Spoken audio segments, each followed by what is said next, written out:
Ito yung pinakamaraming tanong sa akin, kung makukuha ba daw nila yung earnings nila kapag magkaroon sila ng violation. Tandaan nyo, yung earnings natin previous month, sasahurin natin this month. This month, nagpa-process na lahat ng sahod. So kapag may sahod kayo previous month, makakasahod kayo this month.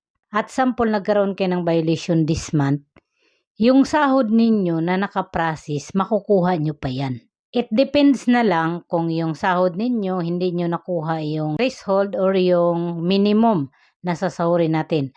Kapag bank kayo, kailangan magkaroon kayo ng $100.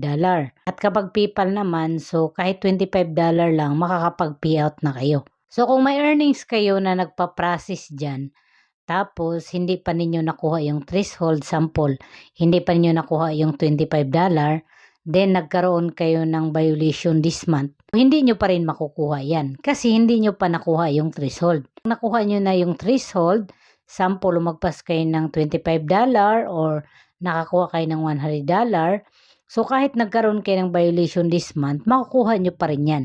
Kasi ang earnings na yan yung previous month na kinita ninyo.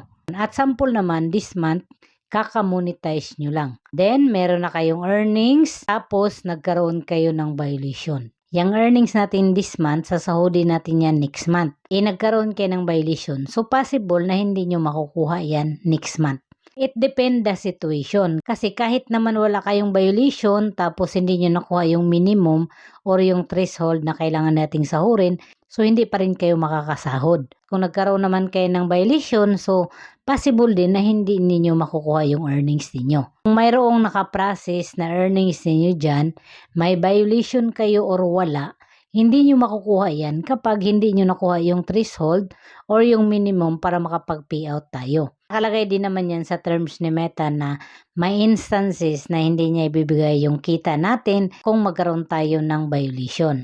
So, ang kailangan nyong gawin kapag magkaroon ng violation, siyempre magpa-review kayo para ma-review ni Meta at mawala yung violation.